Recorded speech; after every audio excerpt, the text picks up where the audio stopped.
Hello అందరికీ welcome to M J updates. కొత్త ration కార్డుల లిస్ట్ అయితే విడుదల చేశారు. ఈ లిస్ట్ని మీ మొబైల్లో ఎలా చెక్ చేసుకోవాలో నేను స్టెప్ బై స్టెప్ అయితే చూపిస్తాను. వీడియోని స్కిప్ చేయకుండా కంప్లీట్గా చూడండి. ఈ కొత్త రేషన్ కార్డుల కోసం ప్రజాపాలనలో మీ సేవలో అప్లికేషన్ చేసుకున్నవారు, అలాగే నేమ్ యాడింగ్ చేసుకున్న వారి లిస్ట్ అయితే విడుదల చేశారు.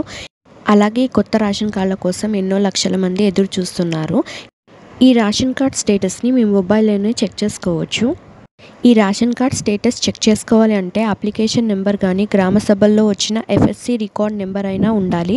ఇక్కడ మీ స్టేటస్ చెక్ చేసుకుంటే మీకు ఇన్ఫర్మేషన్ అనేది తెలుస్తుంది. మీ రేషన్ కార్డ్ కోసం మీ అప్లికేషన్లో మీ డీటెయిల్స్ అయితే తెలుస్తాయి.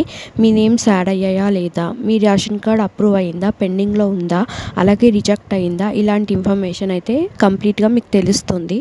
ఇప్పుడు మీ మొబైల్లోనే మీ రేషన్ కార్డ్ స్టేటస్ అనేది తెలుసుకోవచ్చు. ఎలాగో నేను ఈ వీడియోలో చూపిస్తాను. ఫస్ట్ క్రోమ్ అయితే ఓపెన్ చేయండి. సెర్చ్ బార్లో ఎఫ్ఎస్సి రేషన్ కార్డ్ అని సెర్చ్ చేయండి. అఫీషియల్ పోర్టల్ పైన క్లిక్ చేస్తే మీకు ఇక్కడ ఇలా డిస్ప్లే అవుతుంది. మీకు ఇక్కడ స్క్రీన్ పైన FSC reference number, application number అనే ఆప్షన్స్ అయితే చూపిస్తుంది. మీరు ఇక్కడ అప్లికేషన్ నెంబర్ కానీ ఎఫ్ఎస్సి రికార్డ్ నెంబర్ కానీ ఏదైనా టైప్ చేసి మీ స్టేటస్ని అయితే చూడొచ్చు. అలాగే కంప్లీట్ డీటెయిల్స్ అయితే తెలుసుకోవచ్చు. స్క్రీన్ మీద కనిపిస్తున్న ఈ ఆప్షన్స్ ఫిల్ చేసిన తర్వాత ఇక్కడ మీకు సెలెక్ట్ డిస్ట్రిక్ట్ అని ఉంటుంది.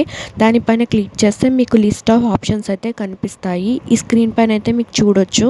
మీరు దానిలో నుంచి ఒకటి సెలెక్ట్ చేసుకోవాలి. మీరు డిస్ట్రిక్ట్ని కూడా సెలెక్ట్ చేసిన తర్వాత సర్చ్ని అయితే లాస్ట్లో నొక్కండి. మీకు కంప్లీట్ ఇన్ఫర్మేషన్ అయితే డిస్ప్లే అవుతుంది. పెండింగ్ ఉందా, రిజెక్ట్ అయిందా, అప్రూవ్డ్ అయిందా, మీ స్టేటస్ని అయితే